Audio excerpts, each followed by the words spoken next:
Hello YouTube, let's take a look at the task board. We're not done with the differential. I want to install new shoes and cables on the back. I should have done that when we had it apart. I want to install new pinion seals. That should be a video by itself almost.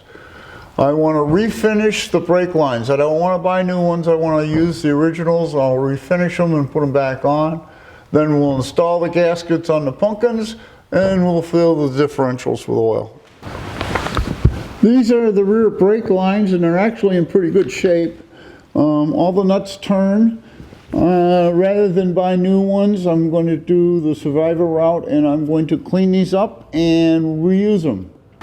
We'll start by plugging the ends so that we don't get any sand in it, and we'll blow them out anyway. Next thing we'll do is we'll take these clips off because they'll get painted black. We don't want to break it. There's one. Off we go to the sandblaster.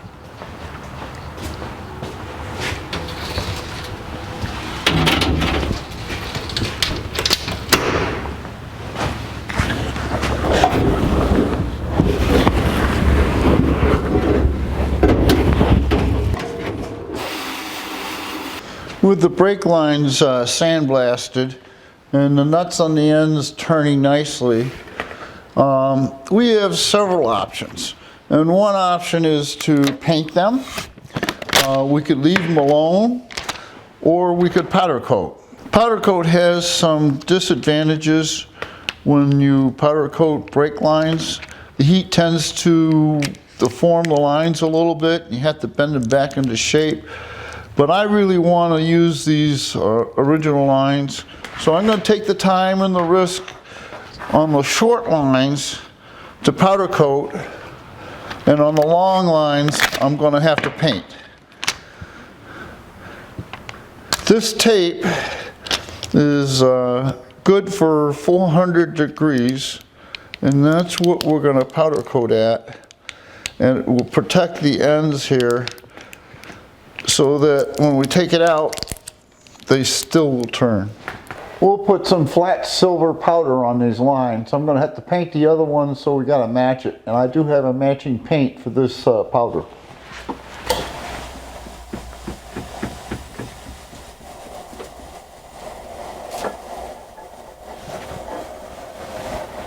Let's put the right side brake line in. We'll take this plug out of the wheel cylinder. We take the tape off the end of our brake line that we just powder coated. I'm going to take a drop of oil and put it between the line and the nut. Well, that's more than a drop. We'll take a little anti-seize and put it on the threads. The threads are not the seal, it's the seat. Again, this is just to make it easy to maintain. And now we'll screw it into the back of the wheel cylinder. Making sure we got the right one. Maybe it's this one. Yeah, it's this end.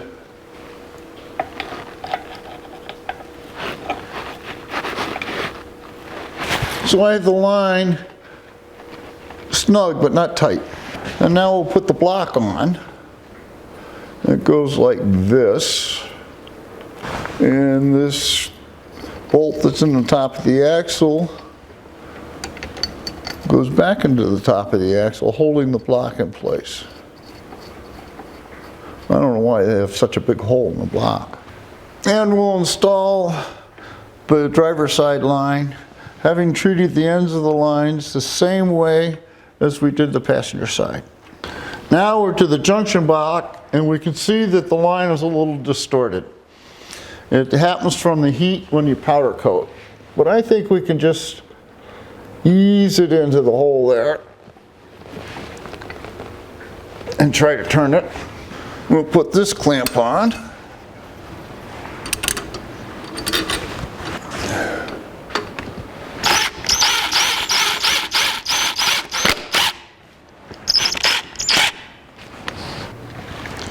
Little anti-seize on the threads for the flexible brake line.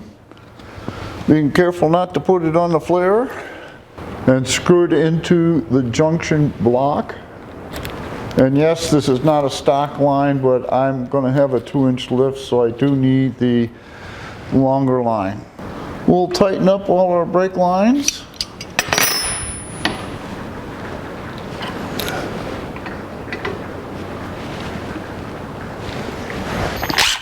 And the final thing we have to tighten up is the junction block itself. And there we go. We'll put a cap in our brake line so we don't get any junk in there. I think we can take the task of refinishing the brake lines off the board. Not only did we refinish them, we installed them. The shoes and cables haven't arrived yet. The seals haven't arrived yet. The gaskets are here, and we could do those two. I think we'll start on this one though. We'll start getting the impossible nuts off. This is an AMC 20 rear axle out of my 1982 CJ7. And I need to replace the pinion seal in the axle. I've never done that before, so what I did is I went out to YouTube and I viewed a bunch of videos on people replacing the seal, and they're all over the place. There was one that was really good, but he used a differential guide that was not a factory manual, and he was putting in aftermarket stuff. So I finally broke down and pulled out the most important tool in the toolbox, which is the factory manual. You have a factory manual, right? And we're going to go step by step by what the factory manual says, which is really very different from what everybody else says. So we're going to start by going step one, and we're going to cross it off, and if we don't need to do it, we'll go to the next one. The first thing it says to do is raise and support the vehicle. We don't have to do that. Remove rear wheels and brake drums. No, we got to do that.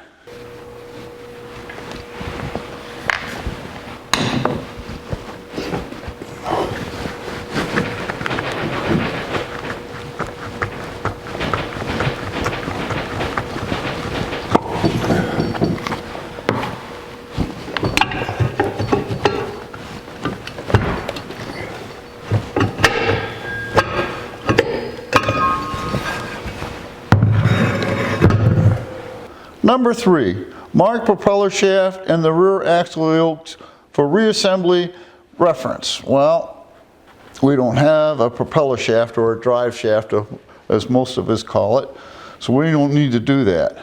Number 4, disconnect propeller shaft at the rear axle yoke. Don't need to do that. Number 5, rotate drive pinion several rotations using socket and inch-pound torque wrench to measure torque required to turn pinion. Note, the torque required to turn the drive pinion must be recorded for reference at time of assembly. So let's do that. And this is $15 off of Amazon, so go get one. And what they want you to do is rotate it several times. And now to read what it says. And it says 5 inch-pounds. And record that. Number 6, remove pinion nut, discard pinion nut. I don't recommend using sockets that are not impact on an impact gun. Actually, it's a bad practice. And I'm only going to use it to take the nut off. I have an impact coming to put it on. So let's see if this impact will take this pinion bolt off. The answer is no, not yet. Let's try this again.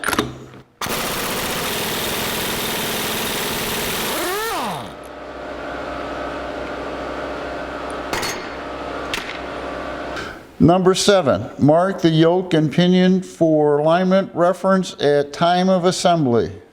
So we'll put a little mark right there. We'll put a little mark right here. We'll put a little mark right there. And we'll put a little mark right there. Number 8, Remove the yoke. Oh, I didn't expect that. Okay. Well, that's definitely been leaking. Number 9, inspect the seal surface of the yoke. If the surface is damaged or grooved, replace the yoke. They want us to look at this surface right here. If there's any grooves in it, which are not, there's a shiny spot where the seal is run, that's fine. This yoke is fine after 167,000 miles. Number 10, remove pinion seal using tool J-9233 figure 2F27. Right. Every one of us has that tool. I saw this trick, and I'm going to try it. Although he didn't stuff the rag in, he just did it. I'm going to stuff a rag in here. And then he used a self-tapping screw. I'm going to drill a hole well away from the edge so it won't do any damage.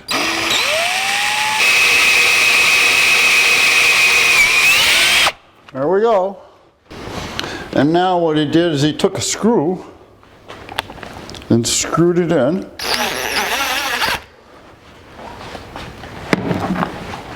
Took a hammer, put it around the screw, and pulled. And I just moved the whole axle. Well, that didn't work.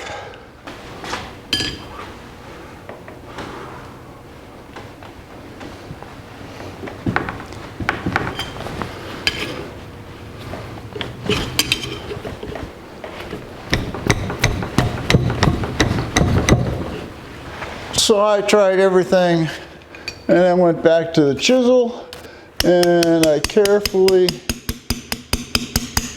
cut through the seal and got to a point where I could get it to move.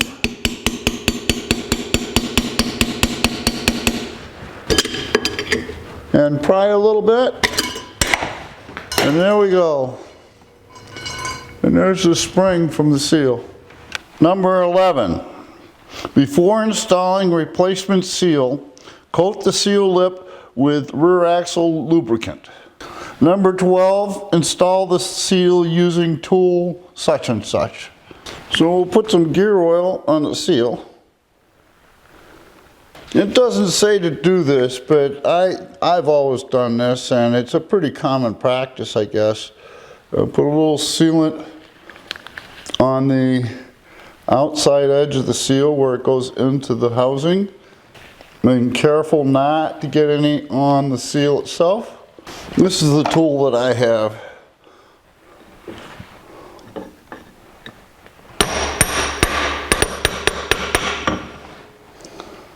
Okay.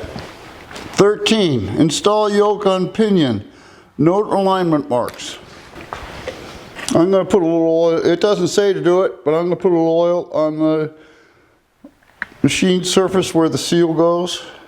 And here's our alignment mark. We'll turn this that way. So we've got this lined up, we've got that lined up, and we'll slide the yoke on so it's lined up.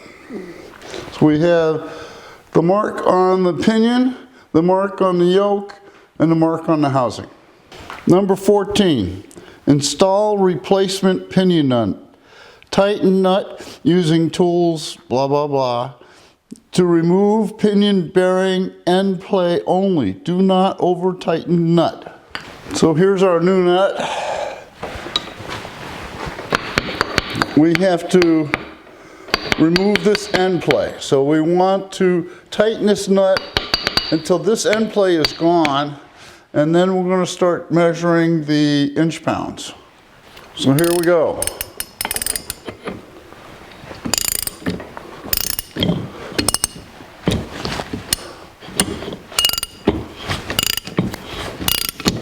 Number 15, check torque required to turn the pinion gear.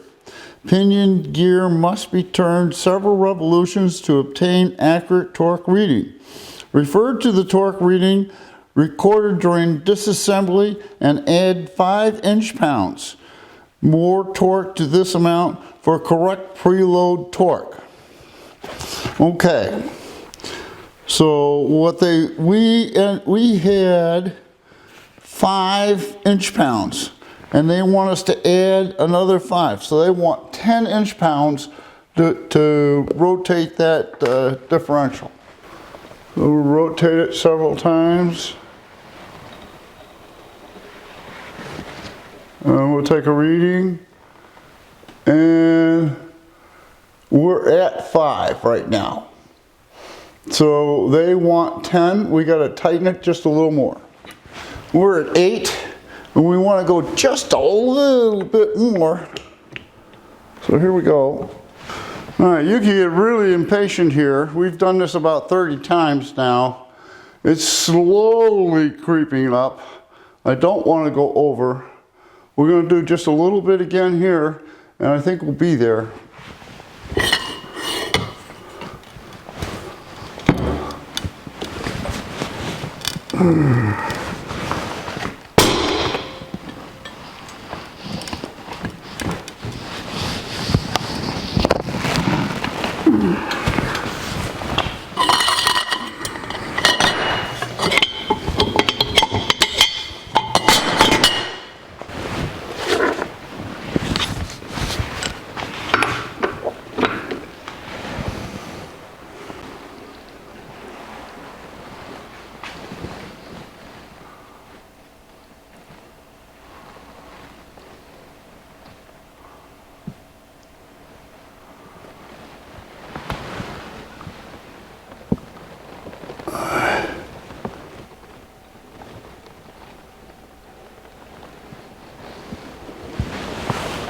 Okay, we've got it. Exactly 10 pounds.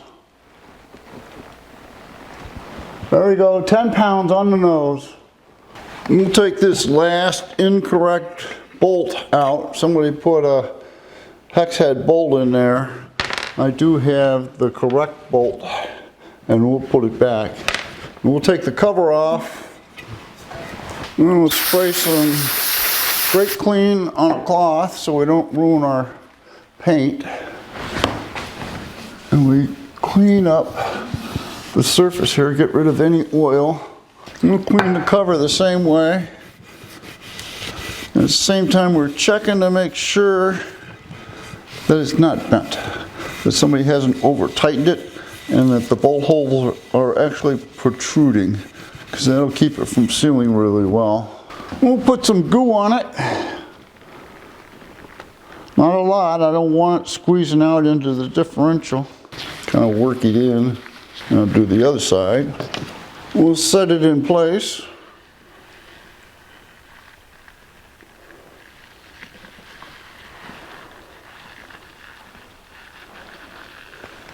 Making sure that it's all the way down in the groove. If we squeeze it between the cover and the differential, it'll just leak. This cover is round and symmetrical, so we can just drop it in place.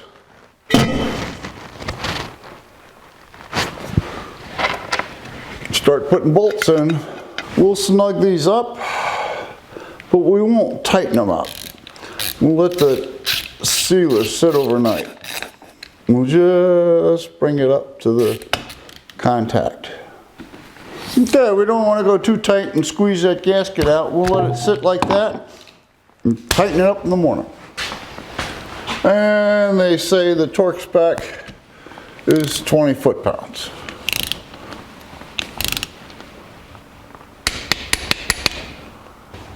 Now we can flip it back over and put some oil in it.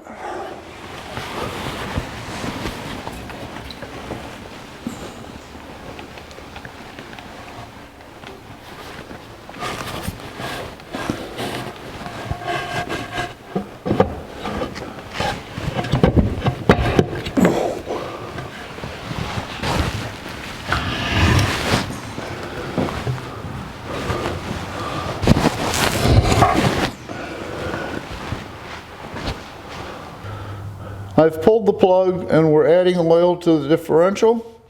It's 85.90. GL5, and it says in the book it takes 4 3/4 quarts.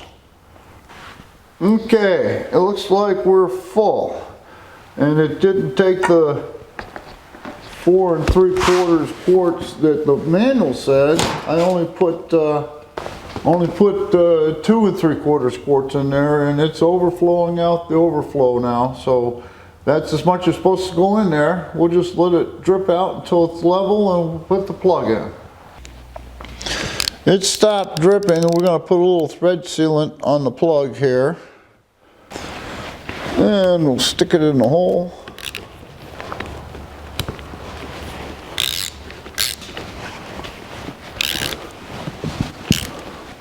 And there we go. I'm going to do the same thing with the rear axle that I did with the front axle. And that is I'm going to go step by step by the service manual, which is really very different from the rear axle and very different from YouTube's. First thing is raise vehicle. We don't need to do that. Mark propeller shaft and yoke for assembly alignment reference, and disconnect propeller shaft from the yoke. Drive shaft is not on there yet. Remove pinion nut and washer using socket, breaker bar, and tool such and such. Well, they didn't say anything about marking the nut or the yoke or the differential for reference for reassembly, so I'm going to do that. So we'll mark this, we'll mark this, we'll mark the nut, and we'll mark the yoke, so that we have reference to tighten. The next thing it didn't tell us to do was to check the preload, and I think we need to do that. And what you have to do is rotate several times and then take a reading, and we're right at 6 inch-pounds. And I'll record that. First of all, if they put a pipe wrench on the yoke, don't do it out here because it's fragile. Do it down on the flats of the yoke. And second of all, I'll reiterate my hesitation of using a non-impact socket to do this. I don't have one. It is on the way. And we'll use it for tightening.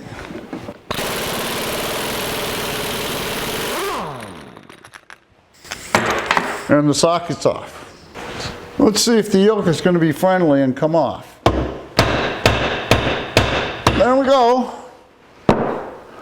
Manual doesn't say anything about it, but we're going to clean and take a look at this yoke to make sure that the surface is not scarred. And it looks very nice. 5. Remove pinion seal using tool J25180. Well, let's try the screw removal method again.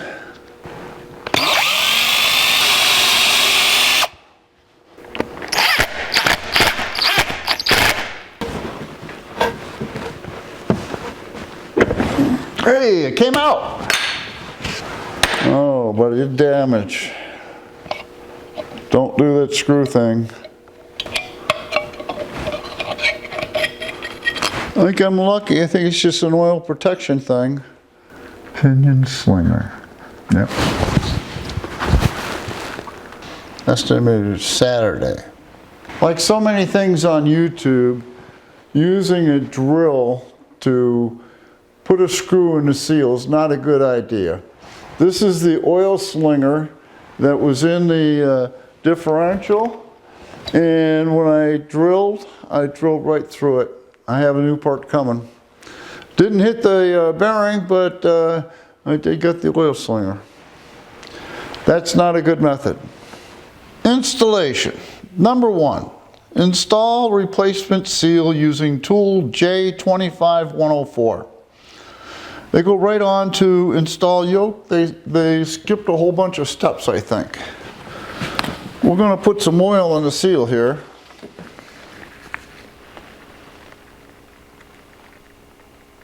And then we're going to put some sealant around the outside, just like we did the other one. Just a little bit. And we'll smear that out. Being very careful not to get anything on the seal itself. Whoa! Almost forgot to take out the damaged slinger.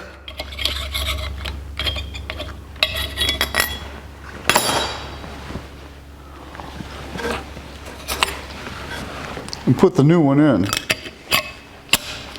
Now we'll put the sealant. We'll take our handy installer tool. You can kind of tell when it's all the way home by the sound of it. I mean, they were really good on the directions on the rear. And we have alignment marks, and we got all the alignment marks lined up. Then we'll take a new washer and a new nut.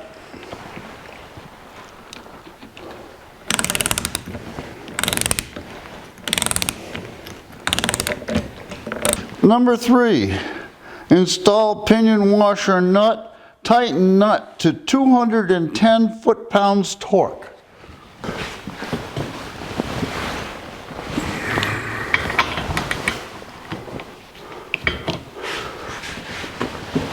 There we go. That's 210 foot-pounds. They didn't tell us to do this, but I did it anyway. I measured before we started and now, and let's see where we're at. We're exactly where we were before, 6 inch-pounds. So we're gonna leave it alone. That's perfect. Let's take the cover off for the last time, I hope. Oh, scrape clean on the rag. We want the surface nice and clean and dry, but we don't want to destroy the paint. This is a messy job, but somebody has to do it. And I don't care how careful you are, you end up with it on you somehow. Now there is a left and a right. So notice that this bolt is not in the center. So this gasket goes on like so. I'm going to take the cover. It can only go on one way, and put it on.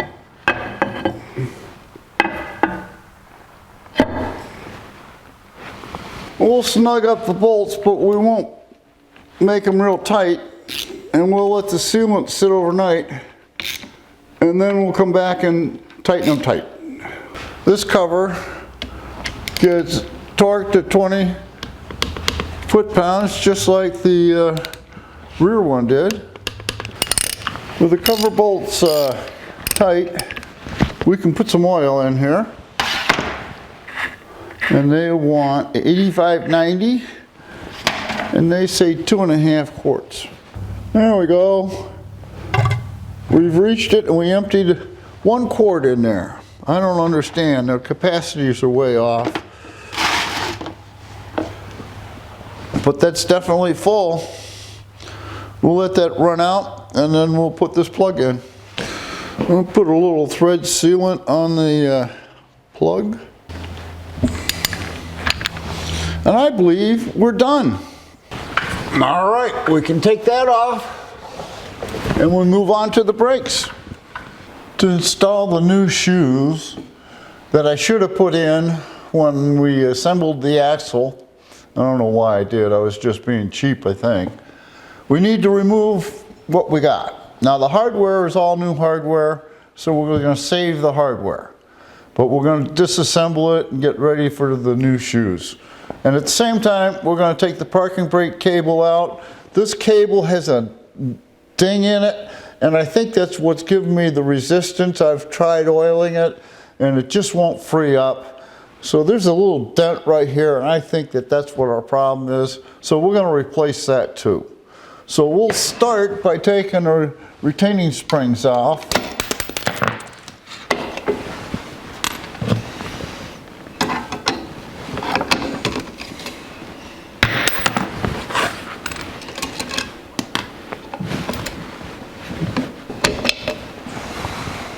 Then we'll remove the return springs,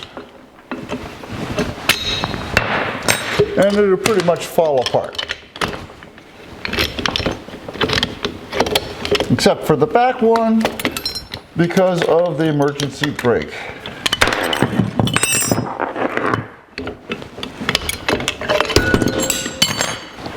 To remove the emergency brake lever, you have to pull back on the spring and pull the shoe off. Then the last thing we have to do is remove the emergency brake cable from the backing plate, and that means that what we have to do is collapse that clip, and that's a difficult task. What I have is this tool, and it's got 2 tubes on the end of it. It's not marked. I don't know the name of it. I don't know where I got it from, otherwise I would pass it on to you. But what it does is it slides over the end. You slide it all the way down over the clip, which compresses the fingers on the clip, and then you can pull the cable out. I'm going to try to make a quick and easy to follow segment here. I haven't succeeded in the past because of angles.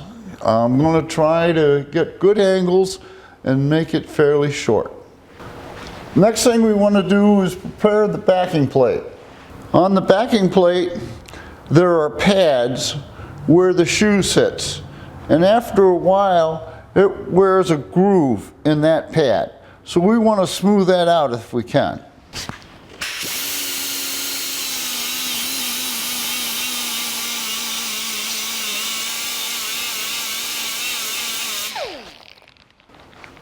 And now it has a smooth surface to run on.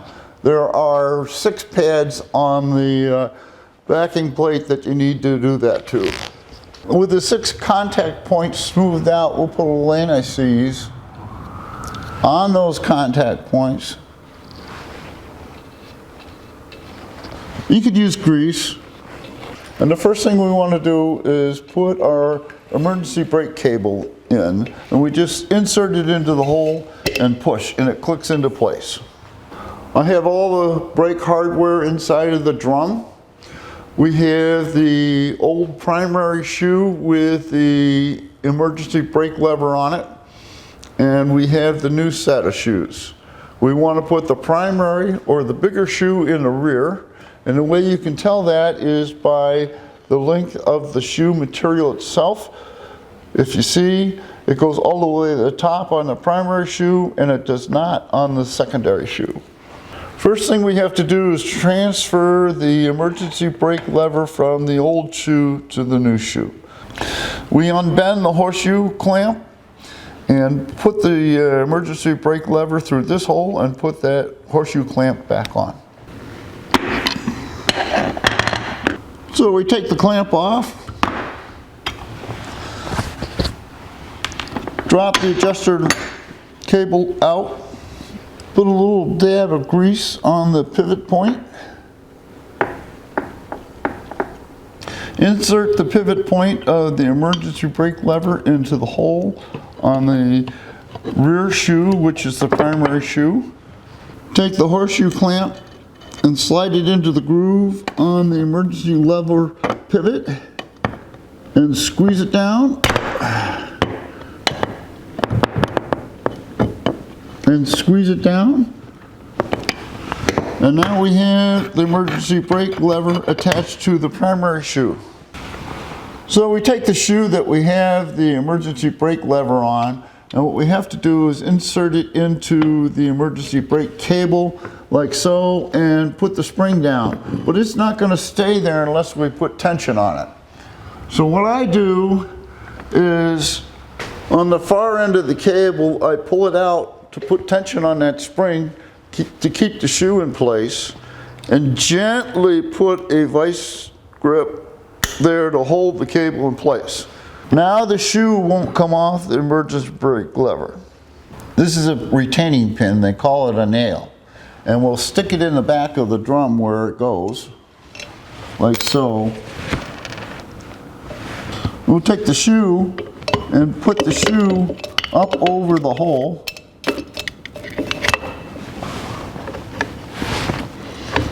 Put a spring seat in. Put the spring in. Put the top on. And sometimes you can just push them in and turn them, like so. And the rear shoe is in place. Next, we slide the equalizing bar in back of the axle and into the shoe we just installed. Take the anti-rattle spring and put it on the end. Take the front shoe, and you have three things to line up. You have to line up the equalizing bar, the wheel cylinder, and the stud. Now, while we're balancing all this in position, we take the nail and insert it in the back and through the shoe.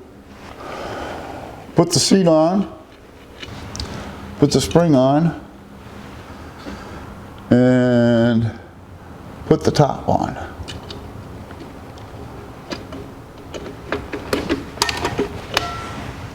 Now we have front and rear shoes on.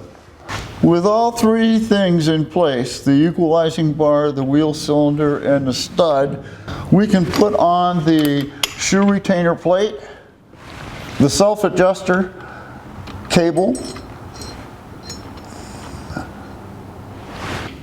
We'll insert the spring into its hole. Take the installer and put the spring on. And we have the front spring retained. On the rear shoe, we have to make sure that we've got the equalizing bar engaged, the wheel cylinder engaged, and the stud ready to be engaged. We take the self-adjusting cable pulley and put it in its hole and retain it there by using the rear retaining spring to hold it in place. Verifying that we have everything in contact where it's supposed to be, we install this spring. We slip the self-adjusting cable over the self-adjusting cable pulley. I've turned the axle so that you can see the bottom here where we got to put the self-adjuster. We take the self-adjusting cable over the self-adjusting pulley. We put it into the self-adjusting lever and put the lever in its hole. Now I know my hands are in the way, but that's the best angle I can give you. We take the self-adjusting return spring and put it in its hole. And now comes the balancing act. What we have to do is put the spring in the end of the self-adjusting lever in the same hole that the self-adjusting cable is in, and we got to do this without the cable falling off the pulley. So you may not be able to see this because I have to have my hand in the way. What I ended up doing was putting the spring in the hole and using the vice grip on the cable and put the cable in the hole, and now we have our self-adjuster lever in place. Last thing we have to do is put the self-adjuster in, and it'll just slide in here. You just got to pry the shoes apart a little bit, and it's in place. And now we're going to have to adjust it up and put the drum on. With everything installed, I like to bend these spring ends so that they're parallel. It just makes me feel better, and I know that they're not going to come off. One more time. One more time. Oh.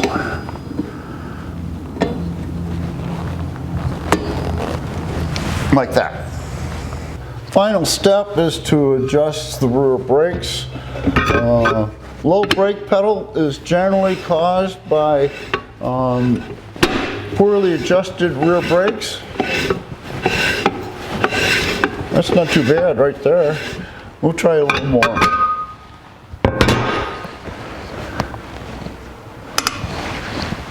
After playing with the brake adjustment, we finally got it to the point we had even drag in both directions. Turns fairly freely, but that's a good adjustment to start from. Now we can take that off, and we can take that off. We've got 2 axles complete to put underneath the Jeep. We've erased all the tasks underneath the differential task on the board. I think we accomplished our goal. If you enjoyed this video, there will be more.